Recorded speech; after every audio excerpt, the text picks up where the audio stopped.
ஒரு சாதாரண கஷ்டப்படக்கூடிய ஒருத்தவங்க வந்தாங்கன்னா, அவங்க ஒரு பெரிய கோடீஸ்வரர் ஆகுற அளவுக்கு என்னால மேல கொண்டு வர முடியும் ஜோதிட ரீதியா அப்படின்னு சொன்னீங்க. அது எந்த அளவுக்கு சாத்தியமா இருக்கும்?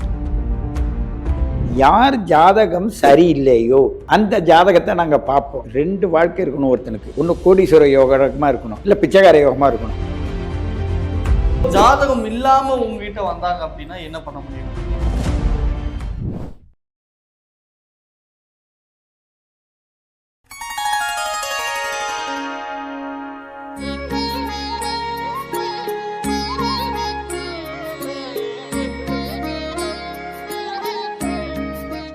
ஐயா, இப்ப நம்ம பேசிட்டு இருக்கும்போது நீங்க சொன்னீங்க, ஒரு சாதாரண கஷ்டப்படக்கூடிய ஒருத்தவங்க வந்தாங்கன்னா, அவங்க ஒரு பெரிய கோடீஸ்வரர் ஆகுற அளவுக்கு என்னால உதவி செய்ய முடியும். என்னால மேல கொண்டு வர முடியும் ஜோதிட ரீதியா அப்படின்னு சொன்னீங்க. அது எந்த அளவுக்கு சாத்தியமா இருக்கும்? நீங்க எல்லாரும் சொல்லியிருப்பாங்க, குரு பார்க்க கோடி குத்து நிவர்த்தனைன்னு. ம். கேள்விப்பட்டிருக்கீங்களா? ஆமா. அது கோச்சாரத்துல குரு வர்றதை வச்சுதான் சொல்றது இல்ல. ஒரு ஜாதகத்தை நாங்க பார்க்கும்போது அவன் பூர்வ புண்ணியத்தை பார்ப்போம். இப்போ கிருஷ்ணர் பிறந்தது ஒரு இடம், அவர் வளர்ந்தது ஒரு இடம். அவர் பிறந்ததுக்கு அவங்க மாமா ஒத்துழைப்பு தந்திருந்தால் அவன் மதுராவையே சிறப்பாக போயிருக்கலாம். அவன் பிறந்து என்னை கொல்லுவானான்னு ஒரு சந்தேகம் வந்து இவனை கொல்ல வந்ததுனால அதை அவன் தப்பிச்சு இந்தாண்ட வந்து செல்ல பிள்ளையா வளர்ந்து திரும்பி அதை கொண்டானா இல்லையா? அப்ப அப்ப அவன் உயிருக்கு பயந்து வெளியில வந்தான். இன்னொருத்தன் உயிர் எடுக்கிறவன் பிறக்கும் போதே உயிருக்கு பயந்து வெளியில வரான். அப்ப மதுரா விட்டு வெளியில வந்து ஒருத்தவங்கள்ட்ட செல்லமா வளர்றான், குழந்தை இல்லாதவங்கள்ட்ட. அவன் மறுபடியும் அந்த ராஜ்யத்துக்கு போகும்போது அந்த மாமனை கொள்றான். இதான் நம்ம கதை சொல்றோம். அது அப்ப அந்த கிரகம் என்ன பண்ணுதுன்னாக்க சில நேரங்கள்ல மறைஞ்சிருக்கும். சில பேருங்க இன்னைக்கு நிறைய பிள்ளைங்க வந்து ஹாஸ்டல்ல எல்லாம் போய் தங்கி படிக்கிறாங்கல்ல, அவங்களுக்கு என்ன வீட்டுல வசதி இல்லை, மழை தண்ணி குடும்ப சூழ்நிலை சரியில்லை, ஹாஸ்டல்ல கொண்டு போய் விட்டுடுறோம். ஆனா அதே படிப்பு வீட்டுல இருந்தா படிக்க முடியல, அது ஹாஸ்டல்ல போகும்போது படிக்குதா இல்லையா? அதே மாதிரிதான் யார் ஜாதகம் சரியில்லையோ அந்த ஜாதகத்தை நாங்க பார்ப்போம். 2 வாழ்க்கை இருக்கணும் ஒருத்தனுக்கு. ஒன்று கோடீஸ்வர யோகமா இருக்கணும், இல்ல பிச்சைக்கார யோகமா இருக்கணும். இந்த 2 இடத்துல இருக்கும்போது சில பேர் தத்து பிள்ளையே போறாங்கல்ல, அதுவும் ஒரு வகையான யோகம் தானே. அப்படி இருக்கும்போது நாங்க என்ன பார்ப்போம்னாக்க, இவன் குரு சொல்லுக்கு கட்டுப்பட்டு வருவானா, இந்த லக்னாதிபதி பூர்வ புண்ணியத்தோட ஒத்து வருவானா ஆன்னு பார்க்கும்போது குரு மரியாதை கொடுப்பானான்னு பார்ப்போம். அது குரு சண்டாள யோகம் இருக்கு, இப்படி பல யோகங்கள் இருக்கு. அதுவும் ஒரு யோகம்தான். குருவை எதிர்த்தா தானே இவன் குருவா ஆக முடியும். அப்ப குருவை வந்து வளர்த்து விடுறதுக்கு சில குரு என்னன்னாக்கா கத்து கொடுத்துட்டு கட்ட விரலையை வெட்டுறவனு இருக்கான்ல, கத்து கொடுக்காமலே கட்ட விரலை வெட்டுறதையும் நம்ம வரலாறுல பாக்குறோம். அப்படி இல்லை, ஒரு மனிதன் இவன் வளர்ச்சி இல்லாத இருக்கும்போது என்னை கூப்பிட்டு நான் பார்க்குறேன். பார்க்கும்போது அவரை நான் எடுத்துக்கிறேன், தத்தா எடுக்கிறேன். என் சொல்லுக்கு அவன் கட்டுப்படுகிற மாதிரி நான் செய்கிறேன். கட்டுப்பட மாட்டான். உடனே அந்த குடும்பத்தில் யார் கட்டுப்படுவான்னு பார்க்குறேன், இவன் யாரு கட்டுப்படுவான்னு பார்க்குறேன். அப்போ பார்க்கும்போது இந்த லக்னாதிபதி முதல்ல எந்த கிரகத்தை பார்த்தானோ அந்த கிரகத்துக்கு தான் இவன் கட்டுப்படுவான்னு தெரியும். அந்த கிரகம் எதுன்னு நான் பார்த்துக்குவேன். அதை பார்த்துக்கிட்டு நான் ஒரு கிரகம் இல்லையா, குருன்ற 5ஆம் இடத்துக்கு அதிபதி, அவன் தான் வழிகாட்டி. குரு பூர்வ புண்ணியஸ்தானம், குல தெய்வம், அவன் புத்திரன், புத்திரக்காரகன். அப்ப பிள்ளை சொல்ல இவன் கேட்பானா, குரு சொல்ல கேட்கணும்.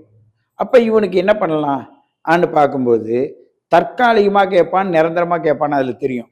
அப்ப அவனுக்கு தேவை என்ன, இன்னைக்கு வறுமையில இருக்க, நான் உயர வரணும். உடனே பார்க்கும்போது இவனுக்கு கல்யாணத்தை பண்ணி வை. கல்யாணம் பண்ணோன்னா 7ஆம் அதிபதி வந்துருவாங்க. அவன் லக்னாதிபதி 1, நான் 5. 1 5 சேர்ந்தா சோம்பேறின்னு அர்த்தம். ஏன்னு கேட்டா உனக்கு எல்லாத்தையும் வழிகாட்டுறேன்னு வச்சுங்க. ராமரை அழைச்சிக்கிட்டு அவர் மாட்டிலே வழி நிறைய போனாரு, சீதையை பிடிச்சி கல்யாணம் பண்ணி வச்சு விட்டாரு இல்லையா? இவர் துணைக்கு ஆள் வேணும்னு தானே அழைச்சிட்டு போனாரு. இவருக்கு ஏன் கல்யாணம் பண்ணுறதா அழைச்சிட்டு போனாரு? தசரதர்கிட்ட சொன்னாரு, கல்யாணம் பண்ணி வச்சு விட்டாரா? கல்யாணம் பண்ணோன்னு ஒரு ஒரு ராமாயணத்தை உருவாக்கினாங்களா? அது மாதிரி ஒரு ஏழையா இருக்கிற ஒரு பையனை எடுத்து அவனுக்கு ஏழையில இவன் எப்படிப்பட்ட ஏழைன்னு பார்ப்போம். இவனுக்கு உண்மையா பிச்சைக்கார யோகம் இருக்கா, இல்ல கடங்கார யோகம் இருக்கான்னு பார்ப்போம். இவன் கடங்கார யோகமா இருக்குன்னா இவன் கடனை வாங்க கோடீஸ்வரன் ஆயிடுவான்ல. அப்ப கடங்கார யோகம் இருக்கு. எந்த மாதிரி இடத்துல கடன் வாங்கினா அவன் தெரியல. நான் எனக்கு வாழ்க்கை சரியில்லை, என் பெற்றோர்கள்லாம் சரியில்லை, என் குடும்பம் சரியில்லை, நான் வாழ்க்கையில் ரொம்ப நொடிஞ்சு போயிருக்கேன், இது மாதிரி அக்கம் பக்கத்தில் சொன்னவங்களை வச்சுக்கிட்டு தான் இவன் பேசிக்கிட்டு இருப்பான். அவனை தட்டி கொடுத்து இங்க வா, உன்னால் முடியும். இப்போ எவ்வளோதோ சேனலில் பாருங்கள், இந்த பிள்ளைக்கு திறமை இருக்குன்னா சேனலில் கொண்டு போய் விட்டோன்னா அது உலக அளவில் சுற்றிட்டு வருது பாருங்கள். ஒரு குழந்தைக்கு டேலண்ட் இருக்குது, பாடல் இதில் ஜீ தமிழில் வராங்களே, அந்த குழந்தைங்கெல்லாம் பாருங்கள் ஒரு ஒரு முறையோடு கற்றுக்கல, ஆனால் திறமை இருக்குது. ஆனால் இந்த திறமையை அவங்க டெவலப் பண்ணி உலக அளவில் அதை ஒரு சந்தோஷத்துக்கு கொண்டு வராங்க பாருங்கள். அது மாதிரி தான் ஜோதிடத்துலேயும் கடங்கார யோகம் இருக்கிற ஒருத்தனை பிடிச்சி அவனை கடன் வாங்க வைக்கிறது. எப்படி கடன் வாங்கணும், யார் மூலமாக கடன் வாங்கணும், நிறையா வந்துருச்சா தன்னை மறந்துடுவான். ஆகையினால அவனை பிடிச்சி ஒரு லிங்க் போடுறது, இவன் யாரு கட்டுப்பட்டு வருவான்னு. அது இறந்த கால கர்மாவா, நிகழ்கால கர்மாவா, எதிர்கால கர்மாவான்னு பார்க்கும்போது நிகழ்காலத்தில் தானே வாழ்ந்தாகணும். கடனை வாங்கி வச்சுட்டு அவன் போயிட்டான்னா யாரும் சம்மந்தம் இல்லாத புது சொத்துன்னு போயிடும். அதனால வாங்கின சொத்தை அனுபவிக்கணும்ல. உடனே அவனுக்கு 7ஆம் அதிபதி எப்படா கல்யாணத்தை பண்ணி வைடா, கல்யாணம் பண்ணோன்னே நம்மள்ட்ட அடங்கலைன்னா அங்கே போகிறான்னா அங்கே அடக்குவான். உடனே நான் வந்து அந்த பிள்ளைக்கு 11ஆம் அதிபதி லாபாதிபதி, ஐயா எங்கள் 2 பேரையும் சேர்த்து வச்சுங்க, ரொம்ப நன்றிண்ணா. நீ நன்றி சொல்ல வேண்டாம், நான் சொல்கிறது மாத்திரம் செய். அண்ணா சொல்லுங்கய்யா, அதுக்கு என்ன தேவை, லாபம் தேவை. எங்கள் 2 பேரும் கல்யாணம் பண்ணி வச்சிங்க. அண்ணா என்ன பண்ணுறேன், இந்த பார் உன் பையன் முதலாளி யோகம் உள்ள வந்து அவன் கணவன், அவன் முதலாளின்னு சொன்னீங்கன்னா சும்பேறி ஆகிடுவான். ஆகையினால நீ என்னன்னா அவன் உனக்கு தொழிலாளியாக இருப்பான், நீ முதலாளியாக மாறு. அது எப்படிங்க, அவங்க சொத்து, அவங்க காசு, அவங்க பணம், அவர் உடைக்கிறாரு, இந்த வேதாந்தெல்லாம் பேசும். அதெல்லாம் தெரியாது. இந்த 2 வருஷம் நான் சொல்கிறத மாத்திரம் நீ செய். அண்ணன் அந்த பூர்வ புண்ணியத்தை நான் நிலைநாட்டினேன்னா இப்படி பண்ணணுன்னு அந்த பிள்ளைகிட்ட சொன்னேன்னா அதுக்கு 11ஆம் அதிபதியில் அது லாபாதிபதியாக இருந்தேன்னா என் சொல்ல கேட்கும். அதை 11ஆம் அதிபதியே பாதகாதிபதியாக இருந்தால் என் சொல்ல கேட்காது. சரராசிக்காரங்களுக்கு 11ஆம் அதிபதி பாதகாதிபதி. ஆகினால இவங்க பாதகத்தை பண்ணா என்னான்னு சந்தேகம் இருக்கும். அப்படி பாதகமாதிபதியாக இருந்தாலும் கூட அதை உங்களுக்கு எப்படி சொல்லணுன்னு இருக்கு. இல்லை லாபாதிபதியாக இருக்கும்போது உன் புருஷன் நல்லா இருக்குன்னு நினச்சின்னா நீ இதை செய். சரி ரைட் ஓகே. 2 பேரையும் கடன் வாங்க வைக்கணும். ஒருத்தர் வாங்கணும், ஒருத்தனை. இந்த பேங்க்லாம் ஏமாத்திடுவான். இவனுக்கு நிரந்தரமாக கடன் வாங்குறது யோகம்தான் இருக்குது. ஆனால் மனைவியை 7ஆம் இடம், ஏங்க எவ்வளோ வாங்கினீங்க, எவ்வளோ கொடுத்தீங்க, எவ்வளோ வாங்கினேன்னு அந்த பிள்ளைய விட்டு கேட்க சொல்கிறது. அந்த பிள்ளை கேள்வி கேட்கும். அந்த பிள்ளைக்கு இந்த சாஸ்திரத்தோட அறிவை உள்ள கொடுத்துக்கிட்டே இருக்கேன். அது வாங்கிக்குது. வாங்கும்போது அப்படியா ஐயா அண்ணன் அவர் என்ன சொல்கிறார், இப்போ ஐயா என்னை விட்டுருந்தா எங்கள் அப்பா விட்டு சொத்து எனக்கு கோடிக்கணக்கில் இருக்குது. ஆனால் நான் வந்து உங்களை பார்க்கும்போது நீங்கள் என்ன சொன்னீங்க, உனக்கு கடங்கார யோகம் இருக்குன்னா. அப்போ கடங்கார யோகம் இருக்குன்னா எப்படியா வாங்குறதுன்னு கேட்டேன். அதுக்கு நான் என்னன்னா உங்கள் அப்பா வீட்டுக்கு அசைக்க கையில் எடுக்காதுன்னு சொல்லிட்டீங்க. நீங்கள் சொன்னதுனால தான் தன்மான உணர்வோட எங்கள் பூர்வீக சொத்து எனக்கு தேவையில்லை, ஒதுங்கிட்டேன். நாங்கள் தனியாக போயிடுவா, தனியாக போகாது. உங்கள் அப்பா ஆரம்பிச்ச இது அந்த நிர்வாகத்தை நீ செஞ்சு காட்டு. அப்போ அவர் நீ உருப்பில் இருந்தாலும் சொல்லிட்டு இருக்காரு, உருப்படியாக காட்டு. என்ன பொண்டாட்டி வந்தாலும் கெட்டு போயிட்டான்னு தானே எல்லாரும் சொல்லுவாங்க. அந்த 7ஆம் அதிபதியை டெவலப் பண்ணி விடு, அது சொல்கிறத கேளு அப்படின்னு சொன்னபோது மாமனார் வந்து 3ஆம் அதிபதி. அப்போ மாமனாருக்கு 5ஆம் இடம் வந்து அந்த குழந்தை, அந்த எந்த நேரத்தில் அந்த பொண்ணு வந்தது என் வீட்டில் கால் எடுத்து வச்சோன்னே லட்சுமி கடாட்சியமாக இருக்குன்னு மாமனார் சொல்லணும்ல.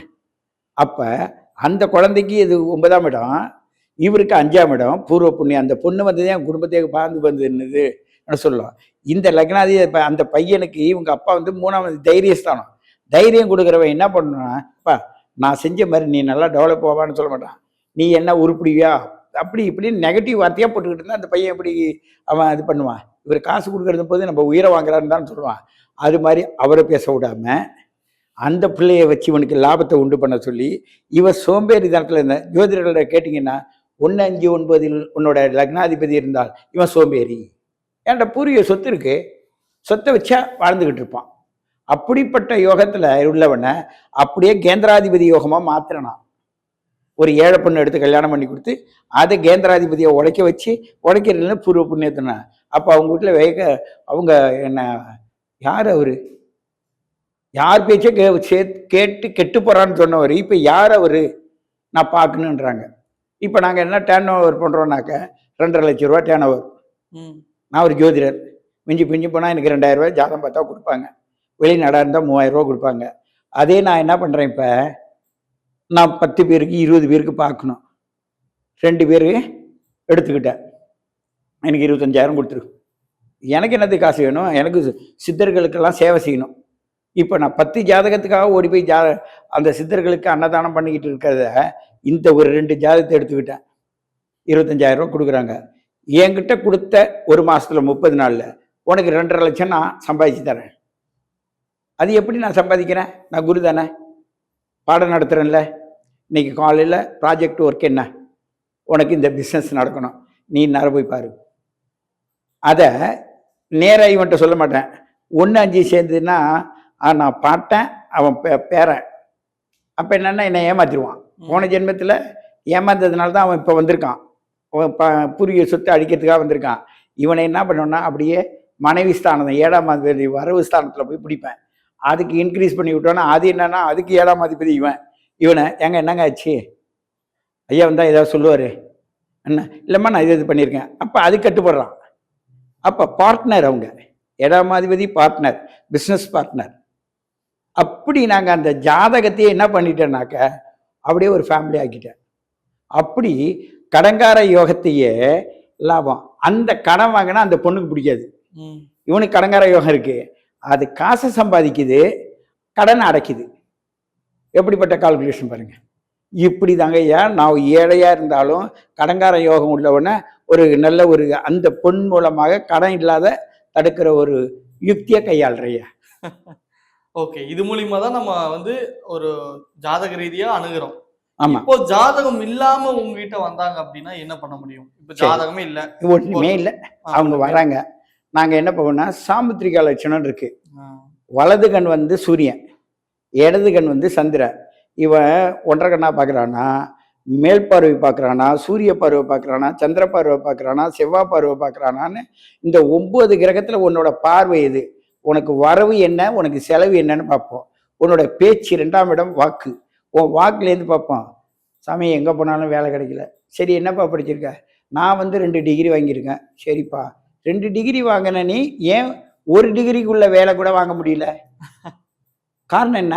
அகம்பாவம். நான் படிச்சுட்டேன் தான்ற எண்ணம் முன்னாடி நிற்கிறதுனால இவன் வாயாலேயே இவன் கெட்டு போயிடறான். இப்போ இவன் வாய் அடக்கிறதுக்கு நான் என்ன பண்ணுவேன்? எனக்கு அது கர்மஸ்தானம். இவன் வாயால் தான் இவன் கெட்டு போகிறான்னு. இப்போ இவனுக்கு ஒரு லாபத்தை அடைச்சி கொடுக்கணும். எனக்கு 7ஆம் இடம், அவனுக்கு 7, 8, 9ஆம் இடம். அவங்க அப்பா நிறைய படிச்சிருக்கான். என் பிள்ளை போய் 4 இடத்துல கூலி வேலை செய்கிறது எனக்கு ஒத்துக்காதுங்க. அவங்க அப்பா சொல்லுவார். ஏற்கனவே அவன் சோம்பேறி, அவனை சோம்பேறி ஆகிறது அவங்க அப்பா. அப்போ நான் என்ன செய்வேன்? என்கிட்ட ஐயா நான் பார்த்துக்கிறேன், நீ கொஞ்சம் உள்ளே வராத சாமி, நம்ம கஷ்டப்பட்டு வேண்டி 4 கோல தெய்வத்தெல்லாம் வேண்டி பிறந்தவங்க பார்த்தியானுவான். பயப்படுவான் அவன். நம்ம எனக்கு குரு நிறம் வேணும்னா அடித்து உதச்சி அவட உயர கொண்டு போன்ற சூழ்நிலை தான் கொண்டு போவான். அப்படி இருக்கும்போது இவன் வாயை கண்ட்ரோல் பண்ணுறது எப்படின்னு பார்த்து அதுக்குள்ள கிரகம் எதுவோ அந்த கிரகத்துக்கு எதிர்விசை கிரகம் எதுன்னு பார்க்கும். அந்த விஷயத்தில் போய் இவன் போகும்போது அவன் பாடம் சொல்லி கொடுப்பான். அப்போ இவனுக்கு முதலாளி யோகம் இருக்குதா தொழிலாளி யோகம் இருக்கான்னு பார்ப்போம். அதை 2 6ஓட சேர்த்து 6 9ஓட சேர்த்து 10ஓட சேர்த்தோம்னா இவன் ஒருத்தட்ட அடிமையாகி சட்டத்தட்டத்துக்கு கட்டுப்பட்டு வேலை செய்வான். அதே 1 5 9 இருந்ததுன்னா நான் முதலாளித்துவமாக வாழ்வேன், 1 5 9 10 இருந்தேன்னா நான் மொத்த காசை போட்டு நான் பெரிய முதலாளியாக வாழ்வேன்னு சொல்லிட்டு எல்லா காசையும் அழிப்பான். அப்போ இவனை எப்படி பண்ணுறது? அந்த கணக்கு போடுறோம். அப்படி கணக்கை போட்டு தான் இவங்களுடைய ஏழ்மையிலேருந்து இல்லை படிச்சிருக்க என்ன அகங்காரத்தை. ஏன்னா சரஸ்வதி யோகம் லட்சுமி யோகம். சரஸ்வதி இருந்ததுன்னா படிப்பு அதிகம் இருந்ததுன்னா லட்சுமி கிடைக்காது. அப்போ லட்சுமி யோகத்துக்கு எப்படி கொண்டு வரணும்னா அது சுக்கிரன், இது புதன். அப்போ இந்த புதனை ரைஸ் பண்ணுறது எப்படி, சுக்கிரனை ரைஸ் பண்ணுறது எப்படி? சுக்கிரன் ஒரு குறிப்பிட்ட வயசுக்கு கொண்டோடனே என்னன்னாக்கா மாமியாராக மாறிடும். ஆனால் புதன் எப்போதும் இளமையாகவே இருக்கும். படிப்பு எங்கே போனாலும் அது இளமையாக கற்றுக் கொடுக்க அது குறையவே குறையாது, அது இளமை. ஆனால் காசு பணம்லாம் இருக்குல்ல, சொத்து சுகம் இருந்ததுன்னா உடம்பு ஊறி போய்டும். சொத்து சுகம் வண்டி வாகனம் எல்லாமே கிடச்சிடும், மனைவி மக்கள் கிடச்சிடும், எல்லாருக்குமே சோம்பேறித்தனமாயிடும். அப்போ இதுக்கு இதை எப்படி கனெக்ட் பண்ணுறோமோ அந்த கனெக்ட் பண்ணுறதுக்குள்ள கிரகம் நட்பு கிரகமாக இருக்கா, பகை கிரகமாக இருக்கா, ஒன்று எப்படி கனெக்ட் பண்ணுறதுன்னு அந்த ஜாதகத்தில் எடுத்து போட்டு வச்சு அதுக்குள்ள திசையும் இதுக்குள்ள திசையும் கனெக்ட் ஆகிற மாதிரி நாங்கள் பண்ணி விட்ருவோம். அது ஆட்டோமேட்டிக்காக அதுதான் அந்த பொருத்தம் பார்க்குறோம்ல, எப்படி 10 பொருத்தம் பார்த்து கல்யாணம் பண்ணி சிக்கிட்டு நிற்கிறாங்களோ, இதுலேயே பிஸ்னஸுக்காக பொருத்தம் பார்த்துருவோம் நாங்கள். பிஸ்னஸ்லாம் இல்லை, 2 பேரும் அடிச்சுவாங்க. என்னென்னா வந்து மாமியார் கேட்குறாங்க, ஏன்டா 2 பேரும் அடிச்சுக்கிறீங்க? இல்லை, 1,00,000 ரூபா என்கிட்ட கொடுத்தா நான் 50,000 தான் கணக்கு காட்டினேன், அதனால அடிக்கிறாவ. ஏண்டா 1,00,000 ரூபா நீ கொடுத்துட்டு அவளை கணக்கு கட்டு, நீ அவள் கொடுக்கல, நீ அடிப்பே அடிக்க மாட்டியா? அதுக்குன்னு இவ ஏன் அடிக்கிறா? யாராக இருந்தாலும் சரி, கணக்கு தானே.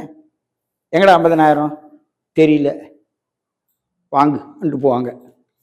நீ ஈஸியாக என்கிட்ட சொன்ன வாங்க, தெரியலன்னு என்னத்த குழந்தை பற்றி என்ன பிடிச்சி அந்த ஆள் திட்டுவான்னு திட்டிட்டு போயிடுவாங்க. ஆனால் நல்லா வாங்கடா போடான்ட்டு போவாங்க. சொல்லுவாங்களா சொல்ல மாட்டாங்களா? இப்படி தான் ஒரு குடும்ப வரலாற எப்படி பண்ணுறோம்னாக்கி, இந்த நவீன காலத்துக்கு ஏற்ற மாதிரி ஜாதகத்தையே நாங்கள் என்னன்னாக்க அப்படியே ஒரு இதை ஜோதிடம் வந்து ஒரு பிஸ்னஸாக கொண்டு போகிறதில்ல, ஒரு சயின்டிஃபிக்காக கொண்டு போகிறோம். அப்போ நான் எல்லாரும் என்ன சொல்கிறாங்க, ஐயா நீங்கள் டாக்டரேட் பண்ணானா, இப்போ நான் டாக்டரேட் பண்ணிகிட்டு இருக்கேன், ரிசர்ச் பண்ணிகிட்டு இருக்கேன். அந்த ரிசர்ச்சில் வந்து முனைவர் ஆகணுன்னாக்கா நான் முனைவர் பட்டம் வாங்குவதற்குள்ள தகுதி வேணும் இல்லை. இது எல்லாரும் சொல்லாததுதான் இருக்கும். வீணா போன ஒருத்தனை பிடிச்சி நல்ல வறுமையில் இருக்கிற ஒரு பொண்ணோட கனெக்ட் பண்ணி அந்த பொண்ணுக்கு யோகத்தை உண்டாக்கி அந்த யோகத்தை இவன் மூலமாக கொண்டு வந்து இவனை ஒரு இயங்கு பொருள், ஒரு இயங்கா பொருள். சில கிரகங்கள் தான் சொந்த வீட்டில் இருந்தேன்னா அது இருக்குது, இது இருக்குது, இது இருக்குது, இன்னாரோட பிள்ளைன்னு பெருமையை காட்டி காசு சம்பாதிச்சிடும், இல்லை காசு கொடுத்துருவாங்க. ஒரு ஏழ்மையாக இருக்கிறது அது மாதிரி காசு பண்ண, நீ ஏற்கனவே வறுமையில் இருக்கு, நீ என்ன செய்வேன்னு அந்த வறுமையும் இந்த செழுமையும் ஒன்று சேர்த்துட்ட பிறகு, ஓ இன்னாரோட பொண்டாட்டியா, சரி ஓ அவன் கொடுத்துருவாயா, கேட்காதே கொடுத்துருவாங்க. இப்படி தாங்க ஜாதகத்தையே காலநிலைக்கு ஏற்றது போல அவங்கள உருவாக்கி கொண்டு வர்ற ஒரு காலக்கணக்கு இருக்கு. கண்டிப்பாங்க. இவ்வளவு நேரம் தெளிவான விளக்கம் கொடுத்தீங்க. நன்றிங்க ஐயா. நன்றி.